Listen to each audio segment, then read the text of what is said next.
조선 중엽 어느 고준한 마을에 효심으로 이름난 명도라는 사내가 살았습니다. 갓을 쓰고 도포를 입은 양반은 아니었으나 그의 반듯한 행실과 어른을 공경하는 마음은 마을의 그 어떤 양반보다 칭송이 자자했죠.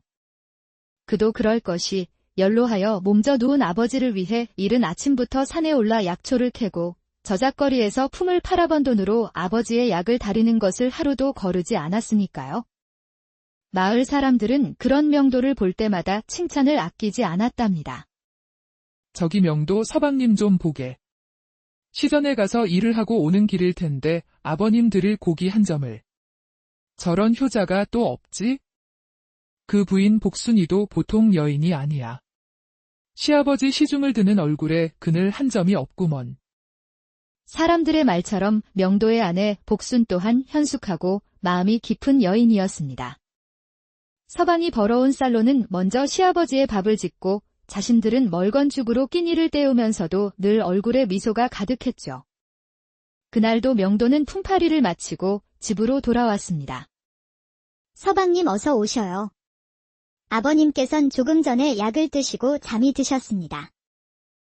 부인 덕에 내가 마음 놓고 일을 할 수 있는 것이여. 늘 고맙고 미안할 따름이구려. 그런 말씀 마셔요. 서방님이야말로 고생이 많으시지 않습니까? 두 사람은 비록 가난하였으나 이렇듯 서로를 위하는 마음이 깊어 낡고 소박한 집안에는 늘 따뜻한 온기가 감돌았답니다. 그러던 어느 날 호련히 집 앞으로 나타난 스님 한 분이 명도의 집을 한참이나 들여다보고 있는 것이 아니겠어요? 명도는 일을 하러 나가려다 말고 공손하게 스님에게 다가가 말을 건넸습니다. 스님, 무슨 일로 오셨는지. 이 집에 맑고 귀한 기운이 서려 있어 잠시 발길을 멈추었소. 스님은 명도의 얼굴을 지그시 바라보더니 고개를 끄덕이며 말을 이었습니다. 얼굴을 보니 효심이 하늘에 닿았고 그 마음에는 덕이 산처럼 쌓여 있구려. 과찬의 말씀이십니다, 스님. 허나 안타까운 것이 딱 한 가지 있네. 자네의 사주에는 본디 아들이 없을 운명이야. 그 말은 명도에게 마른 하늘의 날벼락과도 같았습니다. 대를 잇지 못한다는 것은 이 시대의 사내에게 가장 큰 불효이자 슬픔이었으니까요. 명도의 얼굴이 삽시간에 잿빛으로 변했죠. 스님, 그것이 정녕 저희 운명이란 말씀이십니까? 명도의 떨리는 목소리에 스님은 알 수 없는 미소를 지으며 답했습니다. 운명은 그러하나 하늘은 지극한 정성을 외면하지 않는 법. 자네의 효심이 이미 하늘을 감동시켰으니 머지않아 운명을 거스르는 귀한 선물을 받게 될 것이야. 스님은 더 이상 아무 말 없이 왔던 길을 되돌아 사라져 버렸습니다. 명도는 스님이 사라진 쪽을 멍하니 바라볼 뿐이었답니다. 부인 복순 또한 방 안에서 조용히 숨을 죽이고 있었죠. 그날 이후 스님의 알 수 없는 예언은 부부의 마음에 작은 희망의 불씨로 남게 되었습니다. 스님이 다녀간 뒤로 몇 달의 시간이 흘렀습니다. 가을 들녘을 황금비드로 물들이던 벼들도 모두 곳간으로 들어가고 어느덧 나뭇가지만 스산한 바람이 스치는 초겨울이 되었죠. 부부의 마음에 심어졌던 희망의 불씨는 현실의 팍팍함 속에 희미해지는 듯 했습니다. 그들에게는 하루하루 시아버지의 약값을 벌고 끼니를 잇는 것이 더 시급한 일이었으니까요. 그러던 어느 스산한 초겨울 밤이었습니다. 명도의 아버지는 아들의 손을 꼭 잡은 채 희미한 미소를 지어 보였답니다. 평생을 자식 걱정만 하다가는 마지막은 더없이 평화로워 보였죠. 아버지, 정신 좀 차려보세요. 명도는 목 놓아 아버지를 불렀으나 이미 아버지의 온기는 차갑게 식어가고 있었답니다. 하늘이 무너지고 땅이 꺼지는 듯한 슬픔은 생각보다 깊었던 거죠. 상주가 된 명도는 슬퍼할 겨를도 없이 장례를 치러야 했습니다. 그의 깊은 효심을 아는 마을 사람들은 모두 자신의 일처럼 슬퍼하며 명도의 상갓집을 찾아와 그를 위로했죠. 아이고, 저런 효자를 두고 먼저 가시다니 하늘도 무심하시지. 명도 아비가 살아생전에 아들 자랑이 대단했었는데 명도를 보니 하늘이 무너진 얼굴이구먼. 며칠째 곡기 한 번 입에 대지 않고 아버님 곁만 지킨다지요. 복순이는 오죽하겠는가? 이제 저 부부가 서로 의지하며 살아야 할 텐데 걱정이 태산이겠어. 사람들의 위로 속에서 명도는 묵묵히 상주 노릇을 다했습니다.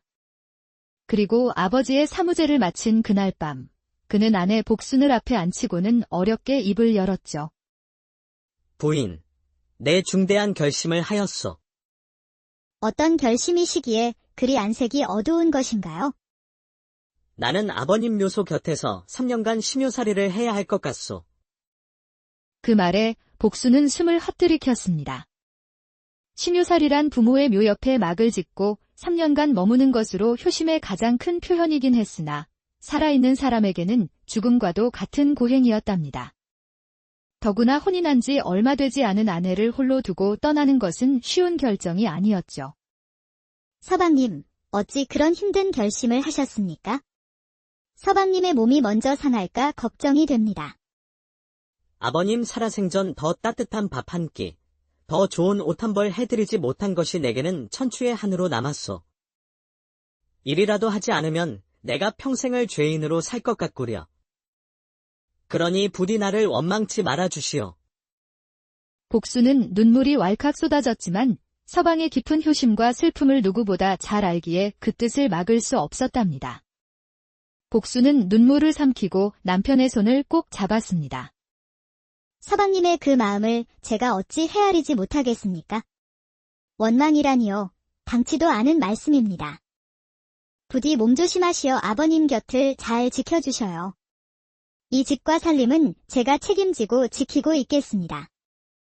그렇게 명도는 부친의 묘 옆에 차가운 바람을 겨우 막을 정도의 작은 흙 움막을 짓고 3년간의 기나긴 심요살이를 시작했답니다. 복수는 그날부터 매일같이 음식을 장만하여 험한 산길을 올랐습니다. 서방이 걱정할까 힘든 내색 한 번 하지 않고 묵묵히 서방의 효심을 뒷바라지하는 것이 아내 자신의 도리라 생각했으니까요. 그렇게 부부의 시간은 다른 공간에서 같은 무게로 흐르기 시작했습니다. 시간은 덧없이 흘러 엄동의 겨울은 가고 산의 진달래가 만발하는 봄이 왔습니다. 그리고 그 꽃마저 시들고 짙은 녹음과 찌는 듯한 더위가 찾아오는 여름이 되었죠. 복수는 계절이 바뀌는 것도 잊은 채 매일같이 서방에게 오를 뿐이었답니다. 새벽같이 일어나 정성껏 밥을 짓고 서방이 좋아하던 반찬을 만들어 바구니에 담았습니다. 그것을 이고 가파른 산길을 오르는 것은 고된 일이었으나 복수는 조금도 힘들다 생각하지 않았죠. 움막에서 야윈 얼굴로 자신을 기다리는 서방을 볼 수만 있다면 그 어떤 고생도 달게 받을 수 있었습니다. 부인, 이 험한 길을 매일같이 어찌 오시오. 내 걱정은 말고 하루쯤은 쉬어도 괜찮소. 서방님이야말로 끼니 거르지 마시고 잘 챙겨 드셔요. 저는 괜찮습니다. 부부는 늘 서로의 안위를 먼저 걱정할 뿐이었죠. 그러던 어느 여름날 길고 긴 장마가 시작되었습니다. 며칠이고 밤낮을 가리지 않고 하늘에 구멍이라도 뚫린 듯 비가 쏟아졌죠. 그날 밤은 유독 비바람이 거셌답니다. 천둥이 세상을 가를 듯 울부짖었고 번갯불이 칠흑 같은 어둠을 대낮처럼 밝혔습니다. 복수는 텅 빈 방 안에서 홀로 이불을 뒤집어 쓴 채 공포에 떨고 있었죠. 서방님은 저 산속 움막에서 무섭지 않으실까? 자신의 무서움보다 산속에 홀로 있을 서방의 걱정이 앞서는 그녀였습니다. 그런데 그때 쿵, 쿵쿵, 쿵. 세찬 빗소리를 뚫고 누군가 대문을 두드리는 소리가 희미하게 들려왔습니다. 복수는 깜짝 놀라 숨을 죽였죠. 이런 칠흑 같은 밤에 비바람을 뚫고 찾아올 사람은 아무도 없었으니까요. 혹시 못된 비적이라도 든 것인가 싶어 복수는 두려움에 몸을 떨었답니다. 쿵쿵. 문 두드리는 소리는 그치지 않았습니다. 복수는 용기를 내어 문 쪽으로 다가가 떨리는 목소리로 물었습니다. 누구세요? 이 밤중에 어인 일이십니까? 그러자 문밖에서 너무나도 익숙한 목소리가 들려오는 것이 아니겠어요? 부인, 나요. 당신 서방이요. 복수는 제 귀를 의심했습니다. 분명 산속 움막에 있어야 할 서방님의 목소리였습니다. 서방님, 정말 서방님이십니까? 그렇소. 문 좀 열어주시오. 복수는 허둥지둥 빗장을 풀고 문을 열었습니다. 헌데 이것이 무슨 일이랍니까? 문 밖에는 비에 흠뻑 젖은 상복 차림의 서방명도가 정말로 서 있는 것이 아니겠어요? 야윈 얼굴, 슬픔에 잠긴 눈빛, 그리고 자신을 바라보는 말투까지 틀림없는 자신의 서방이었습니다. 서방님, 어찌 된 일입니까? 묘소는 어찌하시고 여기까지? 명도는 그런 복순을 보며 애틋한 미소를 지었습니다. 이 밤에 부인이 홀로 무서움에 떨고 있을까 염려되어 한달음에 달려왔소.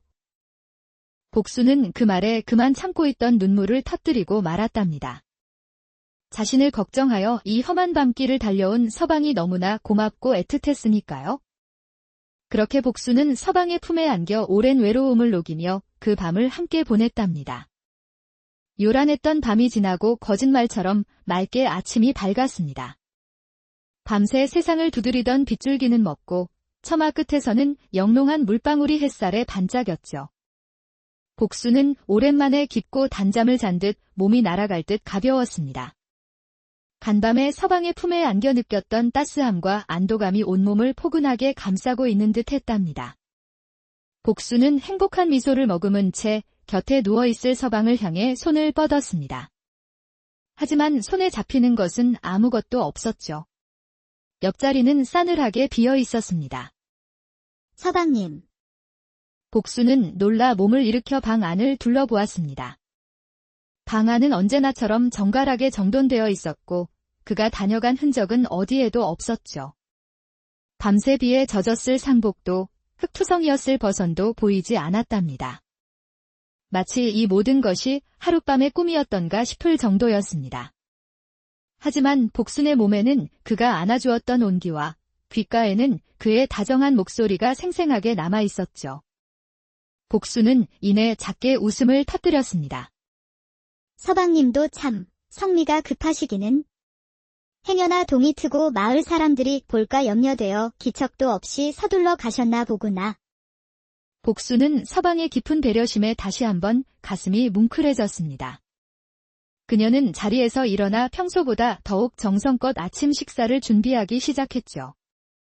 오늘은 서방님이 특별히 좋아하시는 산나물도 무치고 밥도 같지어 윤기가 자르르 흐르고 있었답니다. 발걸음은 구름 위를 걷는 듯 가벼웠죠. 음식이 담긴 바구니는 유난히 무거웠지만 복순의 마음은 조금도 무겁지 않았습니다. 간밤의 폭우로 산 길은 온통 진흙탕이었고 쓰러진 나뭇가지들이 길을 가로막아 걷기가 여간 힘든 것이 아니었죠. 하지만 복순의 머릿속은 온통 서방님 생각뿐이었습니다. 어젯밤 자신을 꽉 안아주던 단단한 팔과 자신의 입술에 입 맞춰 주던 따뜻한 입술을 떠올리니 절로 얼굴이 붉어졌답니다. 그렇게 한참을 걸어 드디어 묘소 아래 자리한 움막에 다다랐죠. 움막은 간밤의 비바람에 한쪽 귀퉁이가 조금 허물어져 있었습니다. 명도는 지친 기색이 역력한 얼굴로 허물어진 흙벽을 보수하고 있었죠.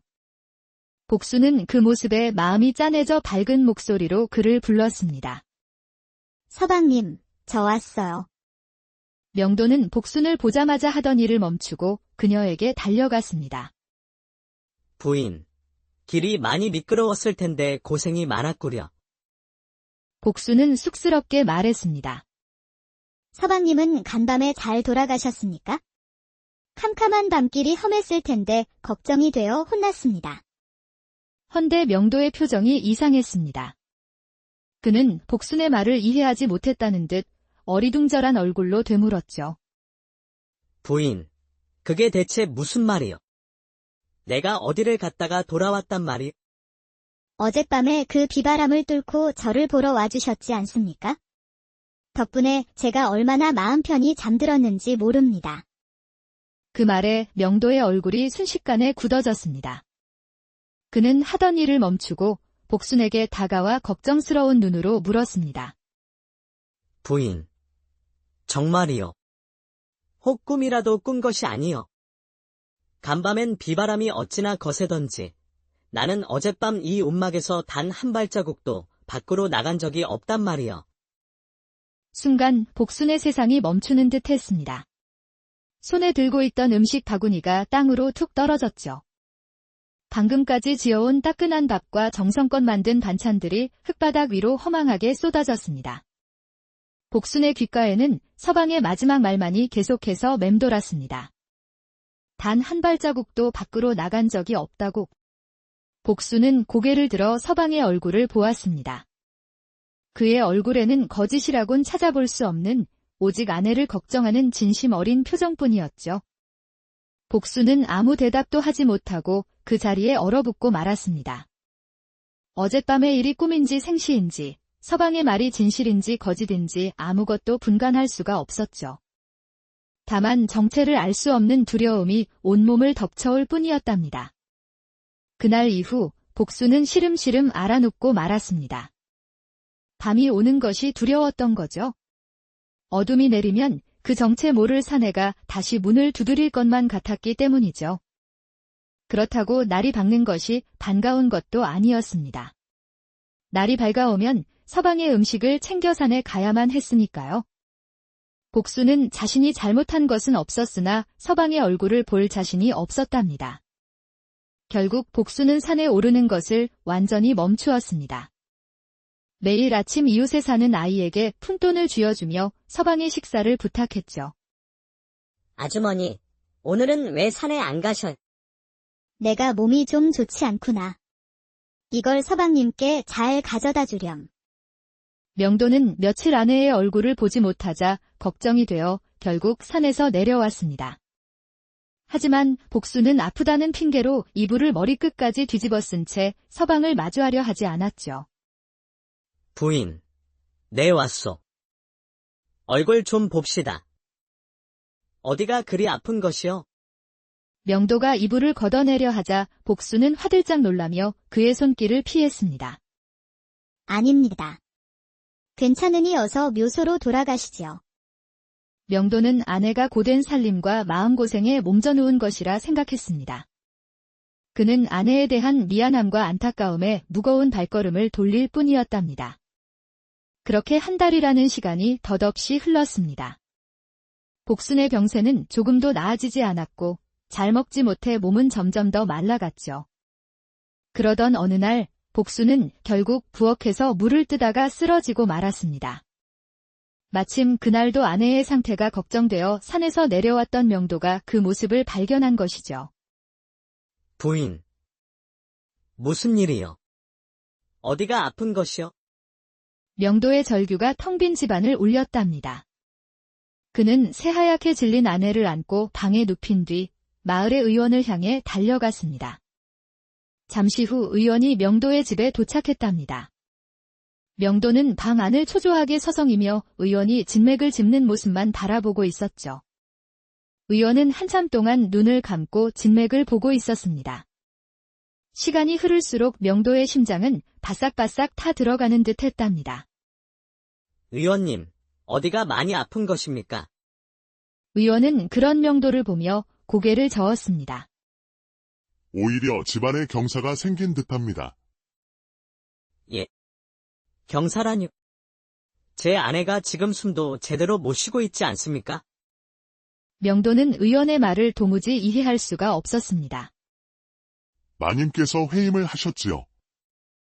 아이는 뱃속에서 아주 잘 자라고 있으니 걱정 마십시오. 아마 입덧이 유난히 심해 일이 기력이 쇠하신 듯합니다. 이제부터 몸조리만 잘하시면 될 듯합니다. 그 말을 끝으로 방 안에는 무거운 침묵만이 감돌았습니다. 의원은 몇 가지 당부의 말을 더 남기고 돌아갔죠. 명도는 망연자실한 얼굴로 쓰러져 있는 아내를 바라볼 뿐이었습니다. 심유살이를 시작한 지 벌써 몇 달 아내가 회임을 하는 것은 불가능한 일이었습니다. 그때 때마침 정신을 차린 복순은 의원의 마지막 말을 들은 듯 서방의 얼굴을 보자마자 하염없이 눈물만 흘리고 있었답니다. 어찌된 영문인지 묻고 싶은 서방의 얼굴과 자신의 뱃속에 자리 잡은 새로운 생명의 존재 사이에서 복순의 마음은 갈기갈기 찢어지고 있었죠. 의원이 돌아간 뒤 명도는 차마 아내를 다그칠 수도, 그렇다고 이 상황을 외면할 수도 없어 그저 입술만 깨물고 있었죠. 복순의 흐느낌만이 텅 빈 방을 채울 뿐이었습니다. 한참의 시간이 흐른 뒤 명도는 간신히 마음을 추스르고 아내의 곁으로 다가갔습니다. 그의 목소리는 분노가 아닌 깊은 슬픔과 혼란으로 가득 차 있었답니다. 부인, 대체 어찌 된 일이요? 내게 사실대로 말해주시오. 그 말에 복순은 참고 있던 울음을 터뜨리며 그간의 일을 모두 털어놓기 시작했습니다. 부디 저를 믿어주셔요. 그날 밤, 억수같이 비가 쏟아지던 그날 밤에 복순은 비에 흠뻑 젖은 채 자신을 찾아왔던 산의 이야기를 꺼냈습니다. 서방님과 똑같이 생긴 얼굴, 똑같은 목소리, 똑같은 상복 차림, 그리고 제가 걱정이 되어 험한 밤길을 달려왔다는 목소리까지 모든 것이 서방님이셨습니다. 저를 안아주던 그 품이 너무나도 따뜻하고 익숙하여 단 한순간도 의심치 않았습니다. 헌데 다음날 서방님께서는 움막에서 한 발자국도 나오지 않으셨다 하니 저도 이제 어찌해야 할지 모르겠습니다. 명도는 아내의 기이한 이야기를 들으며 머릿속이 더욱 복잡해져만 갔습니다. 마치 귀신에 홀린 이야기 같았으나 아내의 눈물은 너무나도 진실했기 때문이죠. 평생을 함께하며 거짓 하나 없던 아내였습니다. 하지만 그렇다고 하여 이 도무지 믿을 수 없는 이야기를 받아들일 수도 없는 노릇이었답니다. 명도는 결국 아무 말도 하지 못하고 집을 나와 다시 묘소가 있는 산으로 향했습니다. 그의 발걸음은 천근만근 무거웠죠. 어두컴컴한 움막에 홀로 앉아있으니 온갖 상념이 그의 머릿속을 헤집었습니다. 아내를 믿어야 하는가? 아니면 이 모든 것을 아내의 헛된 꿈이나 거짓으로 치부해야 하는가? 그는 뜬 눈으로 밤을 새우며 괴로워했답니다. 그런데 그때 움막 안의 공기가 갑자기 얼음장처럼 차가워지고 희미한 등잔불이 타르르 떨리며 꺼질 듯 흔들렸습니다. 그리고 그 어둠 속에서 검은 형체 하나가 연기처럼 스르륵 피어오르는 것이 아니겠어요? 형체는 점차 사람의 모습을 갖추어 갔습니다.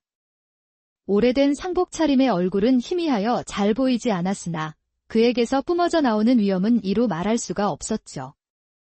명도는 소스라치게 놀라 벽에 세워두었던 괭이를 집어들었습니다. 누구냐? 당장 정체를 밝히지 못할까?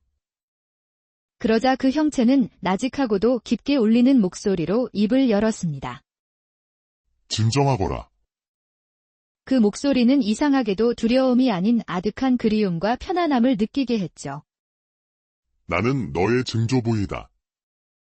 아주 오래전 너와 같이 바로 이 자리에서 심요살이를 하며 부모를 기렸단다. 명도는 괭이를 든 채 그 자리에서 얼어붙고 말았습니다. 홀령은 명도를 바라보며 천천히 말을 이었습니다. 나는 이승과 저승의 경계에서 대가 끊길 위기에 처한 우리 가문을 안타깝게 지켜보고 있었다. 너의 지극한 효심과 내 아내의 정성에 감복하여 하늘의 뜻을 얻어 잠시 너의 몸을 빌려 내려온 것이다. 그날 밤 내 아내를 찾아간 것은 바로 나였다. 내 아내의 뱃속에 든 아이는 바로 우리 가문의 대를 이을 귀한 핏줄이다. 그러니 모든 의심을 거두고 놀라고 두려웠을 내 아내를 따스하게 보듬어 주어라. 그리고 그 아이를 우리 가문의 귀한 자손으로 잘 길러다오. 그 말을 마친 홀령의 모습은 서서히 옅어지더니 이내 새벽 공기 속으로 흔적도 없이 사라졌습니다. 움막을 가득 채웠던 냉기도 사라지고 동쪽 하늘이 희미하게 밝아오고 있었죠. 명도는 그제야 모든 것을 깨닫고 아내가 있는 집을 향해 뜨거운 눈물을 흘렸답니다. 자신이 괴로워하는 동안 아내는 얼마나 더 큰 공포와 외로움에 떨고 있었을까? 그 마음을 헤아리기는커녕 제 혼란에 빠져 의심의 눈초리를 거두지 못했던 자신이 한없이 어리석고 부끄러웠습니다. 명도는 동이 트자마자 허둥지둥 산을 내려왔답니다. 의심으로 천근만근 무거웠던 어제의 발걸음과는 비교할 수 없을 만큼 그의 발걸음은 가볍고도 빨랐죠. 아내에게 어서 이 사실을 알리고 그녀를 안심시켜 주어야 한다는 생각뿐이었습니다. 명도가 집에 도착했을 때 복수는 밤새 뜬 눈으로 지새운 듯 퀭한 눈으로 방 한구석에 웅크리고 앉아 있었습니다. 그녀는 명도를 보자 또다시 죄인처럼 고개를 숙이며 몸을 떨었죠. 서방님, 그녀의 목소리는 모든 것을 체념한 듯 힘이 없었습니다. 명도는 떨고 있는 복순을 자신의 넓은 품 안으로 감싸 안았습니다. 복순은 서방의 갑작스러운 행동에 화들짝 놀라 고개를 들어 그를 바라보았죠. 부인, 그동안 얼마나 마음고생이 많았소. 내가 미련하고 어리석어 당신의 마음을 헤아리지 못했구려. 나를 용서하시오. 정말 미안하오. 복순은 서방의 진심 어린 사과에 그만 눈물이 터져 나왔습니다. 서방님, 정말 제 말을 믿어주시는 건가요? 명도는 아내의 눈물을 손으로 닦아주며 더없이 부드러운 목소리로 말했습니다. 믿소. 믿고 말고. 부인의 뱃속에 있는 아이는 하늘이 우리 가문의 효심에 감복하여 내려주신 귀한 선물이오. 증조부 할아버님께서 직접 내게 알려주셨소. 우리 가문을 일으킬 복덩이란 말이요. 그리고 그날 밤, 당신과 함께한 사람은 바로 나였소. 그제야 복수는 서방의 품에 얼굴을 묻고 그간의 서름을 모두 토해내듯 한참을 울었답니다. 오랜 시간 그녀를 짓누르던 공포와 외로움, 그리고 수치심이 서방의 따뜻한 말 한마디에 눈 녹듯 사라지는 순간이었습니다. 명도는 그날부로 3년간의 심유살이를 접고 아내의 곁을 지키기로 했답니다. 사람들은 수군거렸습니다. 들었나. 명도 서방이 심유살이를 그만두고 내려왔다지. 쯧쯧, 천하의 효자도 아내 앞에서는 어쩔 수 없나 보구먼. 게다가 복순이가 회임을 했다는데 시기가 영 이상하지 않아? 하지만 명도는 그런 소문에 조금도 흔들리지 않았습니다. 지금은 돌아가신 아버지를 기리는 것보다 하늘이 내려주신 아이와 아내를 지키는 것이 더 큰 효도라 믿었으니까요. 명도는 매일같이 입덧하는 아내를 위해 좋은 음식을 구해오고 아내가 먹고 싶어 하는 것이라면 백리 길도 마다치 않고 달려갔습니다. 집안의 굳은 일은 모두 도맡아 했으며 밤이면 아내의 부은 다리를 주물러주며 잠이 들었죠. 부부의 얼굴에는 오랜만에 웃음꽃이 피었고 텅 비었던 집은 다시 따스한 온기와 행복으로 가득 찼습니다. 기나긴 겨울이 지나고 마침내 따스한 봄날이 찾아왔을 때 복수는 옥동자를 낳았답니다. 아이의 울음소리는 우렁찼고 그 얼굴은 달덩이처럼 희고 고왔습니다. 명도는 제 아들을 품에 안고 기쁨의 눈물을 감추지 못했습니다. 그는 아들을 안은 채 마루에 서서 아버지가 묻힌 뒷산을 향해 깊이 고개를 숙였죠. 아버지, 이 아이를 보셔요. 저를 빼다 박은 것처럼 닮았습니다. 이 아이는 우리 가문의 대를 이을 복덩이입니다. 복순 역시 아이의 얼굴을 보며 그간의 모든 고통을 잊을 수 있었답니다. 부인, 이 아이의 이름을 신우로 합시다. 신령이 도왔다는 뜻이니 이 아이의 평생을 지켜줄 것이요. 복수는 고개를 끄덕였습니다. 신우는 다른 아이들과는 조금 다른 점이 있었습니다. 잘 울지도 보채지도 않았고 그 눈빛은 마치 세상을 다 아는 듯 깊고 총명하게 빛났답니다. 이는 훗날 조선을 놀라게 할 한 위대한 인물의 탄생을 알리는 서막에 불과했죠. 그 후로 몇 년의 세월이 흘렀습니다. 하늘의 축복으로 태어난 아이 신우는 무럭무럭 자라났죠. 그런데 자라면 자랄수록 신통한 구석이 한두 가지가 아니었답니다. 겨우 말을 떼기 시작한 3살 때 어깨너머로 들은 천자문을 단 한 번에 모두 외워버려 부부를 놀라게 했습니다. 5살이 되어서는 마을 서당의 훈장님과 사서삼경을 두고 토론을 벌일 정도였죠. 허, 신우야. 인이란 무엇이라 생각하느냐? 인이란 나를 미루어 다른 사람을 헤아리는 마음이라 배웠습니다. 허나 진정한 비는 사람뿐만 아니라 풀 한 포기, 벌레 한 마리의 생명까지도 소중히 여기는 마음이라 생각합니다. 훈장은 어린아이의 입에서 나온 깊은 깨달음에 입을 다물지 못하고 혀를 내둘렀답니다. 또한 신우는 글공부뿐만 아니라 무예에도 남다른 소질을 보여 동네 아이들 중 그를 당해낼 리가 없었죠. 명도와 복수는 그런 아들을 보며 자랑스러우면서도 한편으로는 경이로운 마음을 감출 수 없었습니다. 신우는 언젠가 더 큰 세상으로 나아가게 되리라는 것을 어렴풋이 짐작할 뿐이었죠. 마을 신동의 소문은 꼬리에 꼬리를 물고 퍼져나가 마침내 한양의 대궐에까지 들어가게 되었습니다. 그러던 어느 날 명도의 소박한 집에 어마어마한 행렬이 찾아왔죠. 임금의 명을 받고 온 조정의 관리들이었습니다. 이 집에 신동이 산다 들었소. 임금님께서 아이의 재주를 직접 보고자 하시니 우리와 함께 입궐할 준비를 하시게.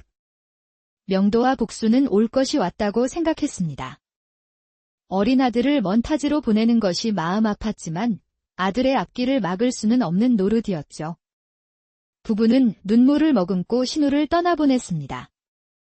궁에 들어간 신우는 임금과 여러 대신들 앞에서 조금도 주눅들지 않고 자신의 지혜와 경륜을 막힘없이 펼쳐 보였습니다.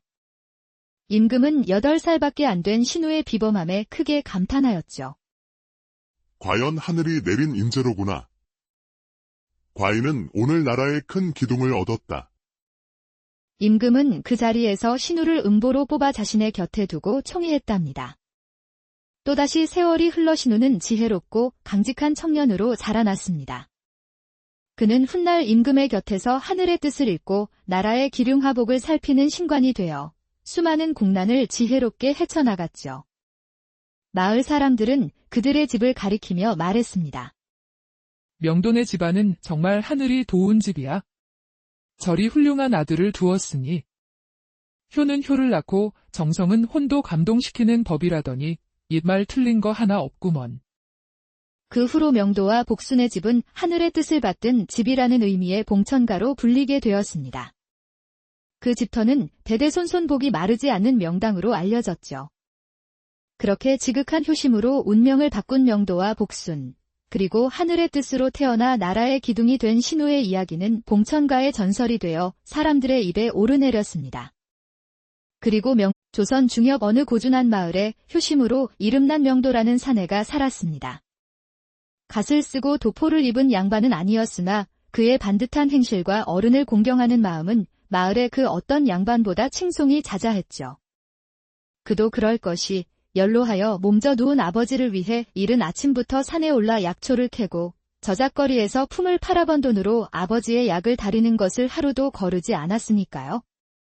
마을 사람들은 그런 명도를 볼 때마다 칭찬을 아끼지 않았답니다. 저기 명도 서방님 좀 보게.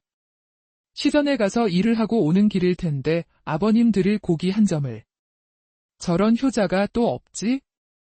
그 부인 복순이도 보통 여인이 아니야. 시아버지 시중을 드는 얼굴에 그늘 한 점이 없구먼. 사람들의 말처럼 명도의 아내 복순 또한 현숙하고 마음이 깊은 여인이었습니다. 서방이 벌어온 쌀로는 먼저 시아버지의 밥을 짓고 자신들은 멀건 죽으로 끼니를 때우면서도 늘 얼굴에 미소가 가득했죠. 그날도 명도는 품팔이를 마치고 집으로 돌아왔습니다. 서방님 어서 오셔요. 아버님께선 조금 전에 약을 드시고 잠이 드셨습니다. 부인 덕에 내가 마음 놓고 일을 할 수 있는 것이여. 늘 고맙고 미안할 따름이구려. 그런 말씀 마셔요. 서방님이야말로 고생이 많으시지 않습니까? 두 사람은 비록 가난하였으나 이렇듯 서로를 위하는 마음이 깊어 낡고 소박한 집안에는 늘 따뜻한 온기가 감돌았답니다. 그러던 어느 날 호련히 집 앞으로 나타난 스님 한 분이 명도의 집을 한참이나 들여다보고 있는 것이 아니겠어요? 명도는 일을 하러 나가려다 말고 공손하게 스님에게 다가가 말을 건넸습니다. 스님, 무슨 일로 오셨는지. 이 집에 맑고 귀한 기운이 서려 있어 잠시 발길을 멈추었소. 스님은 명도의 얼굴을 지그시 바라보더니 고개를 끄덕이며 말을 이었습니다.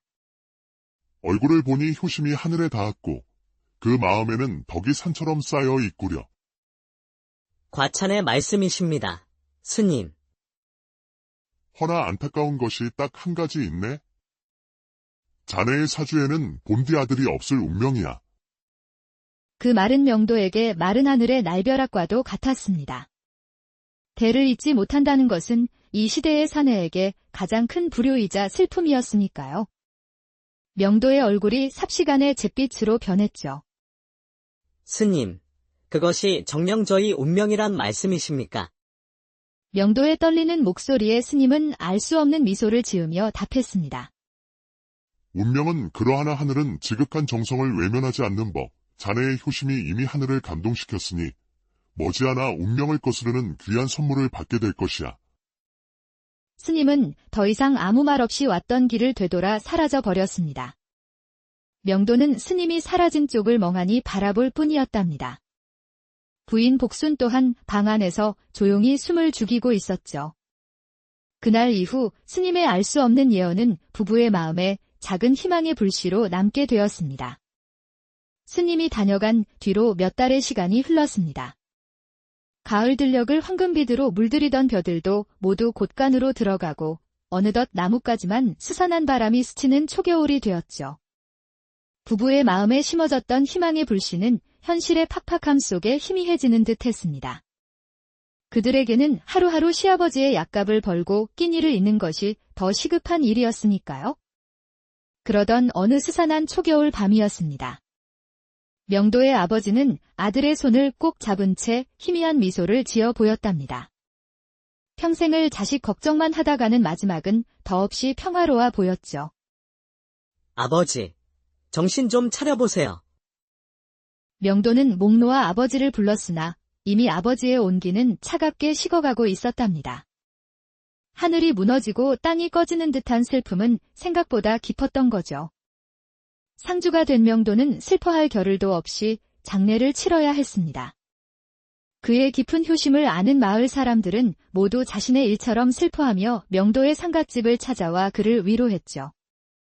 아이고, 저런 효자를 두고 먼저 가시다니 하늘도 무심하시지.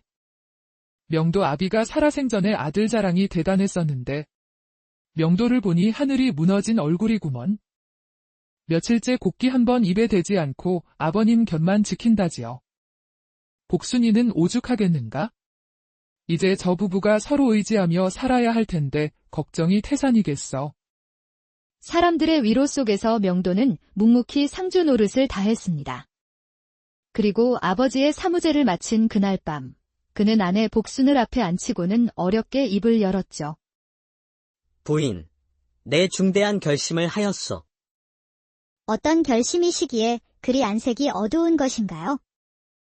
나는 아버님 묘소 곁에서 3년간 심요살이를 해야 할 것 같소. 그 말에 복순은 숨을 헛들이켰습니다. 심요살이란 부모의 묘 옆에 막을 짓고 3년간 머무는 것으로 효심의 가장 큰 표현이긴 했으나 살아있는 사람에게는 죽음과도 같은 고행이었답니다. 더구나 혼인한 지 얼마 되지 않은 아내를 홀로 두고 떠나는 것은 쉬운 결정이 아니었죠. 서방님, 어찌 그런 힘든 결심을 하셨습니까? 서방님의 몸이 먼저 상할까 걱정이 됩니다.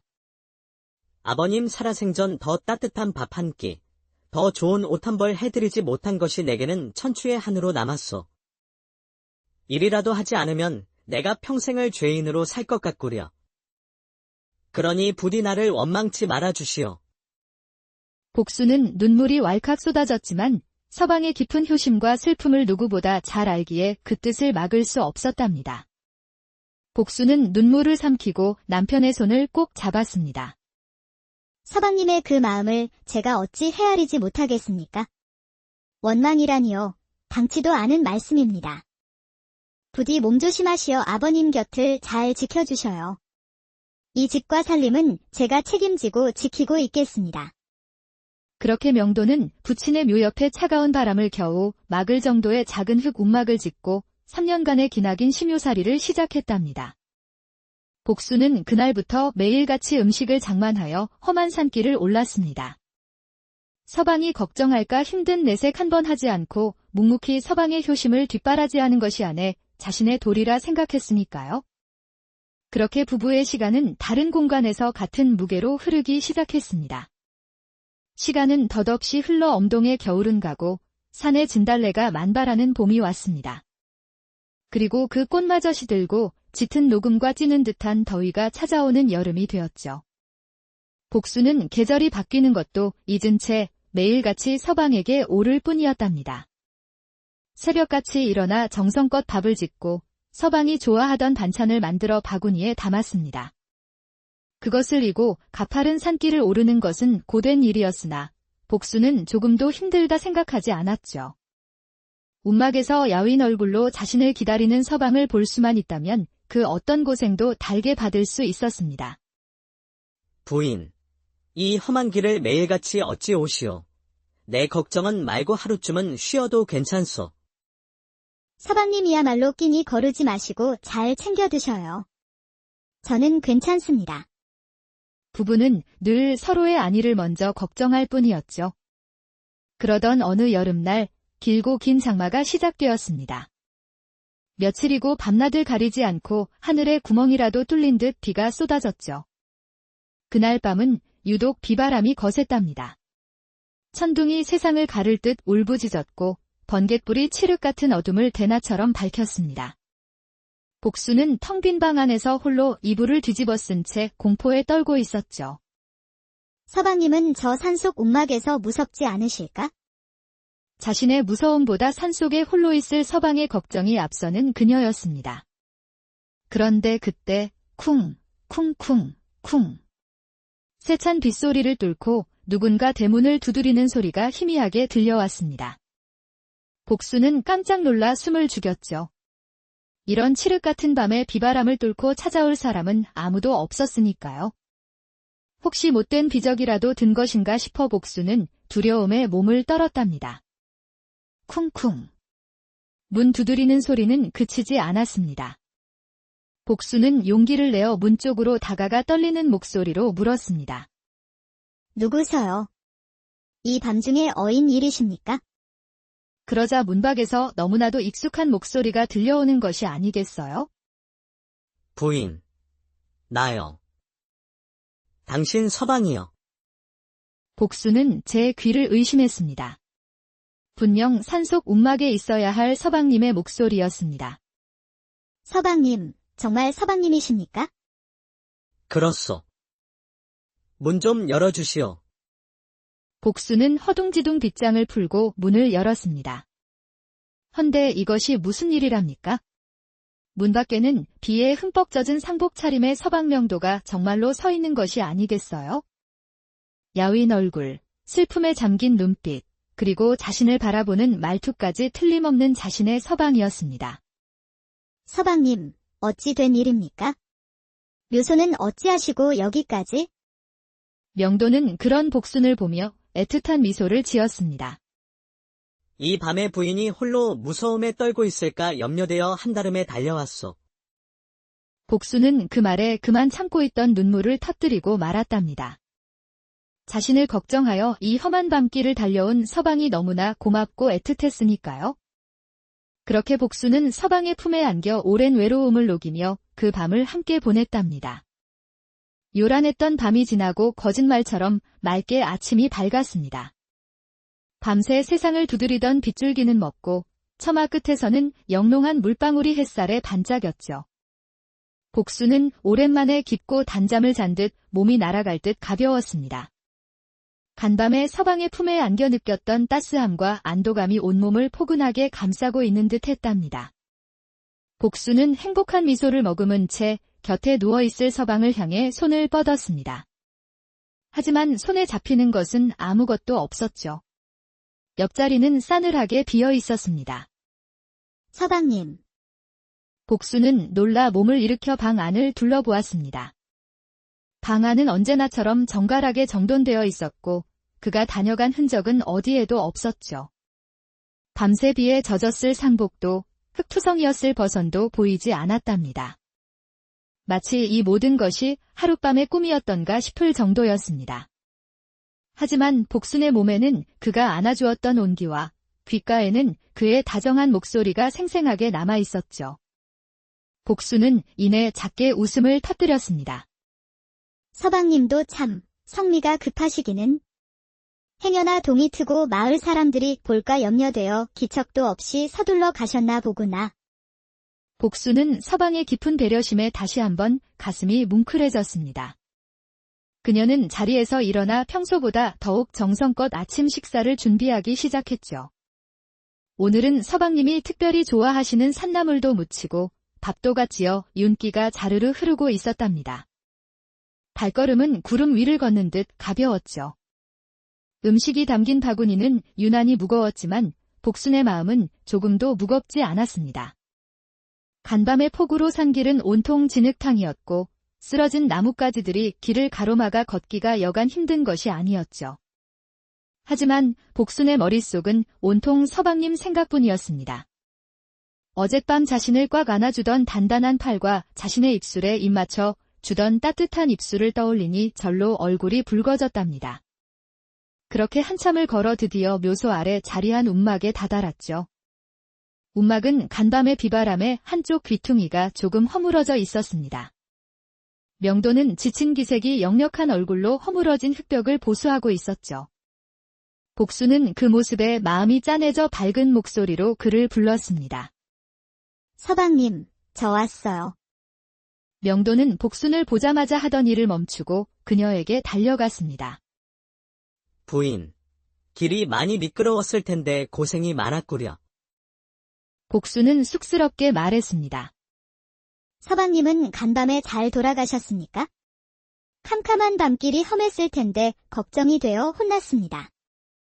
헌데 명도의 표정이 이상했습니다.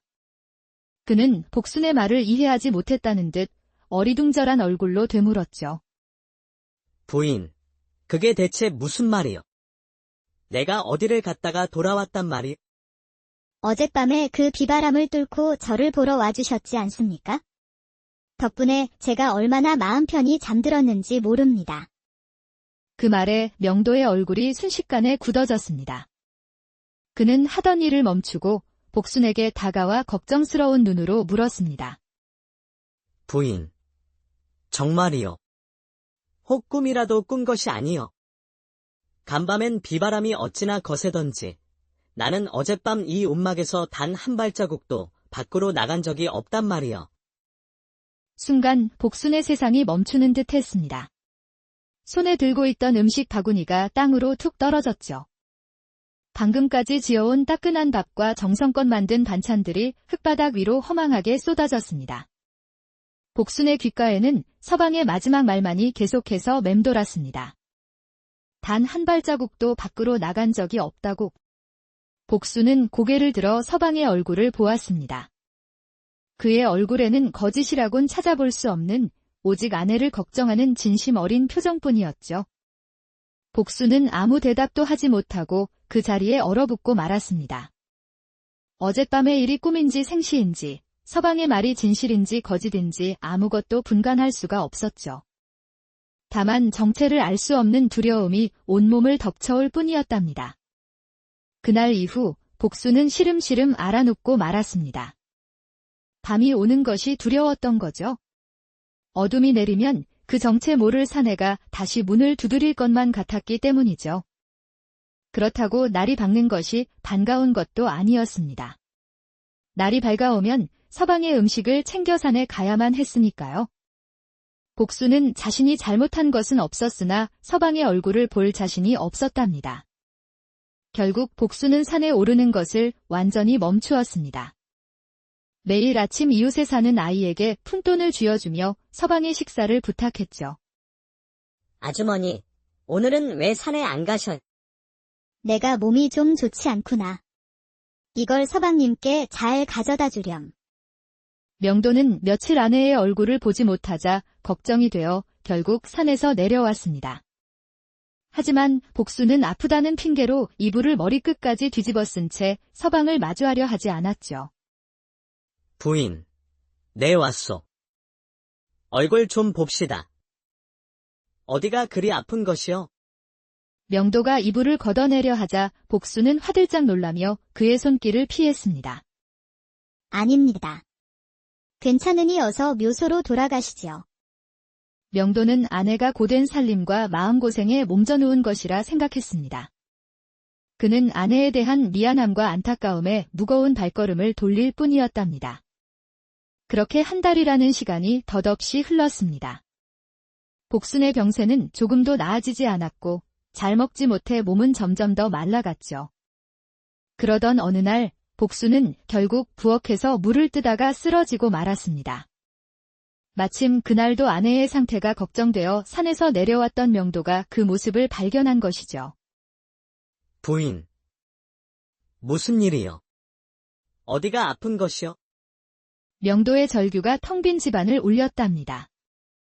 그는 새하얗게 질린 아내를 안고 방에 눕힌 뒤 마을의 의원을 향해 달려갔습니다.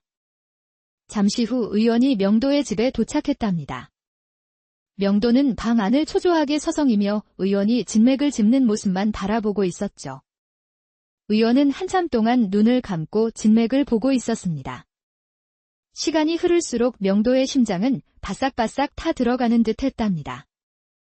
의원님, 어디가 많이 아픈 것입니까? 의원은 그런 명도를 보며 고개를 저었습니다. 오히려 집안에 경사가 생긴 듯합니다. 예. 경사라뇨? 제 아내가 지금 숨도 제대로 못 쉬고 있지 않습니까? 명도는 의원의 말을 도무지 이해할 수가 없었습니다. 마님께서 회임을 하셨지요. 아이는 뱃속에서 아주 잘 자라고 있으니 걱정 마십시오. 아마 잇더디 유난히 심해 일이 기력이 쇠하신 듯합니다.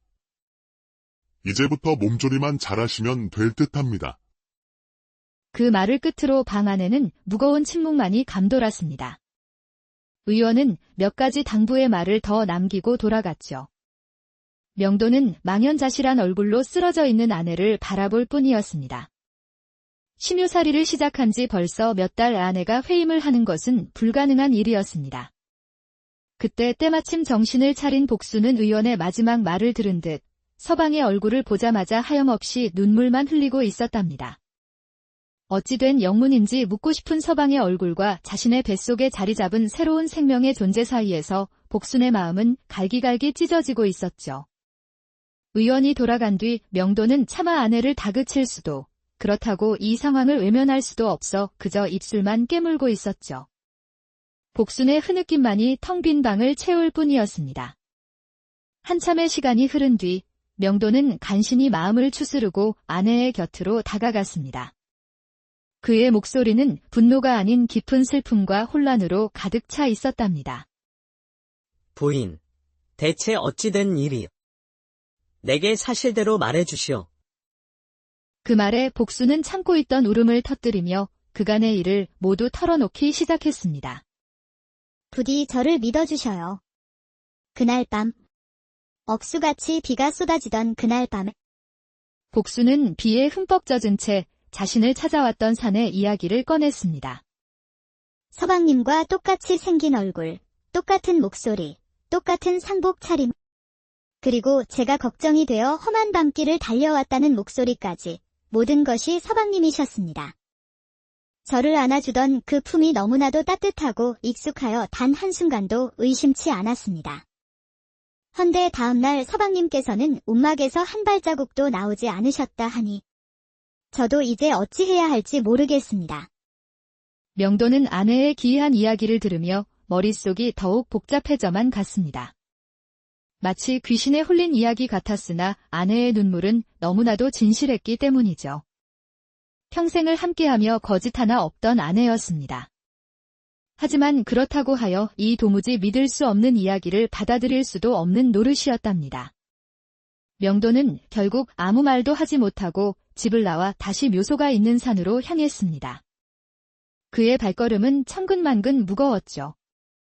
어두컴컴한 움막에 홀로 앉아있으니 온갖 상념이 그의 머릿속을 헤집었습니다. 아내를 믿어야 하는가?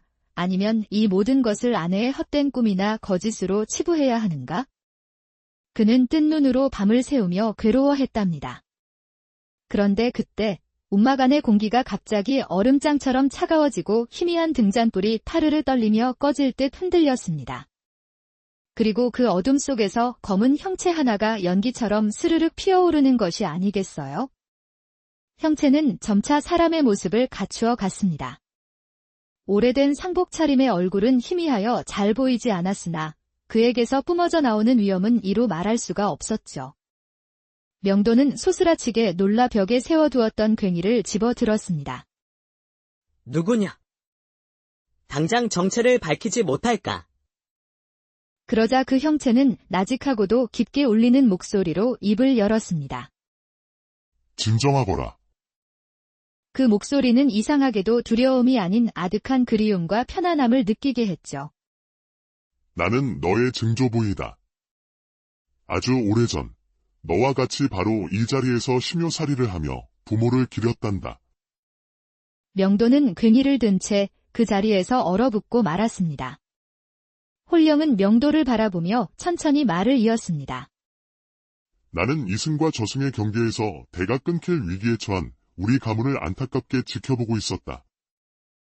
너의 지극한 효심과 내 아내의 정성에 감복하여 하늘의 뜻을 얻어 잠시 너의 몸을 빌려 내려온 것이다. 그날 밤 내 아내를 찾아간 것은 바로 나였다. 내 아내의 뱃속에 든 아이는 바로 우리 가문의 대를 이을 귀한 핏줄이다. 그러니 모든 의심을 거두고 놀라고 두려웠을 내 아내를 따스하게 보듬어 주어라. 그리고 그 아이를 우리 가문의 귀한 자손으로 잘 길러다오. 그 말을 마친 홀령의 모습은 서서히 옅어지더니 이내 새벽 공기 속으로 흔적도 없이 사라졌습니다. 움막을 가득 채웠던 냉기도 사라지고 동쪽 하늘이 희미하게 밝아오고 있었죠. 명도는 그제야 모든 것을 깨닫고 아내가 있는 집을 향해 뜨거운 눈물을 흘렸답니다. 자신이 괴로워하는 동안 아내는 얼마나 더 큰 공포와 외로움에 떨고 있었을까? 그 마음을 헤아리기는커녕 제 혼란에 빠져 의심의 눈초리를 거두지 못했던 자신이 한없이 어리석고 부끄러웠습니다. 명도는 동이 트자마자 허둥지둥 산을 내려왔답니다. 의심으로 천근만근 무거웠던 어제의 발걸음과는 비교할 수 없을 만큼 그의 발걸음은 가볍고도 빨랐죠. 아내에게 어서 이 사실을 알리고 그녀를 안심시켜 주어야 한다는 생각뿐이었습니다. 명도가 집에 도착했을 때 복수는 밤새 뜬 눈으로 지새운 듯 퀭한 눈으로 방 한구석에 웅크리고 앉아 있었습니다. 그녀는 명도를 보자 또다시 죄인처럼 고개를 숙이며 몸을 떨었죠. 서방님, 그녀의 목소리는 모든 것을 체념한 듯 힘이 없었습니다. 명도는 떨고 있는 복순을 자신의 넓은 품 안으로 감싸 안았습니다. 복순은 서방의 갑작스러운 행동에 화들짝 놀라 고개를 들어 그를 바라보았죠. 부인, 그동안 얼마나 마음고생이 많았소. 내가 미련하고 어리석어 당신의 마음을 헤아리지 못했구려. 나를 용서하시오. 정말 미안하오. 복수는 서방의 진심 어린 사과에 그만 눈물이 터져 나왔습니다. 서방님, 정말 제 말을 믿어주시는 건가요?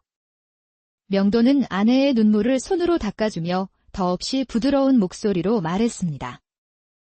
믿소. 믿고 말고.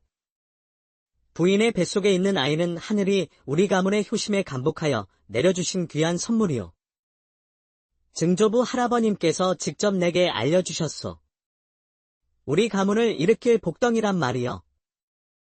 그리고 그날 밤 당신과 함께한 사람은 바로 나였소. 그제야 복수는 서방의 품에 얼굴을 묻고 그간의 서름을 모두 토해내듯 한참을 울었답니다. 오랜 시간 그녀를 짓누르던 공포와 외로움, 그리고 수치심이 서방의 따뜻한 말 한마디에 눈 녹듯 사라지는 순간이었습니다.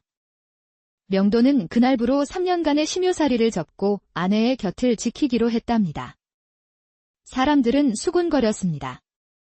들었나. 명도 서방이 심요살이를 그만두고 내려왔다지. 쯧쯧, 천하의 효자도 아내 앞에서는 어쩔 수 없나 보구먼. 게다가 복순이가 회임을 했다는데 시기가 영 이상하지 않아? 하지만 명도는 그런 소문에 조금도 흔들리지 않았습니다. 지금은 돌아가신 아버지를 기리는 것보다 하늘이 내려주신 아이와 아내를 지키는 것이 더 큰 효도라 믿었으니까요. 명도는 매일같이 입덧하는 아내를 위해 좋은 음식을 구해오고 아내가 먹고 싶어 하는 것이라면 백리 길도 마다치 않고 달려갔습니다. 집안의 굳은 일은 모두 도맡아 했으며 밤이면 아내의 부은 다리를 주물러주며 잠이 들었죠.